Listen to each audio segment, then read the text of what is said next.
can tell you, Bobby, that we had some calls to that effect on our show today. We have a nationally syndicated show, and a couple of hours ago we were discussing this story all across the country. And there were a number of people who felt that these kids were, in fact, at the right age to be scared Dad, let me start with you. No Bin Laden, no victory?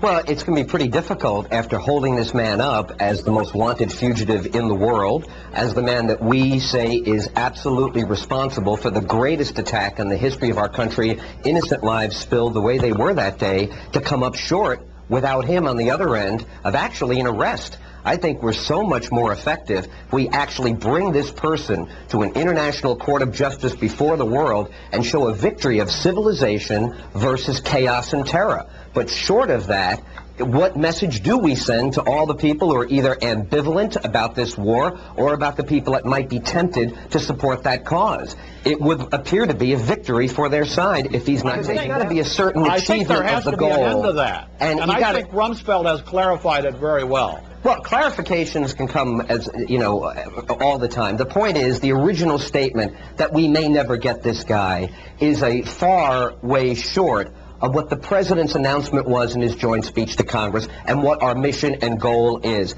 If we are not the ones who bring him to justice, and people aren't aware of this around the world, we risk more people following in those footsteps, because the United States is challenged now, and we've accepted and engaged. So what are they thinking in New York, Ed? I mean, what's going on with this? Who could believe that these two would ever wind up on the cover of Parenting magazine? Taking your personal life, making it public. I guess there's a certain temptation to answer if you're the mayor when you're constantly barraged with questions. But there have been statements on both sides. It seems like a horrible situation. And I, for one, don't enjoy knowing the intimate details of the marriage and family structure of public figures. It isn't their job to have a good marriage. It's not their job to make no mistakes inside their private life. They have a job. It seems like when they're doing that, that's where the focus called in and said, I've paid for the sewer.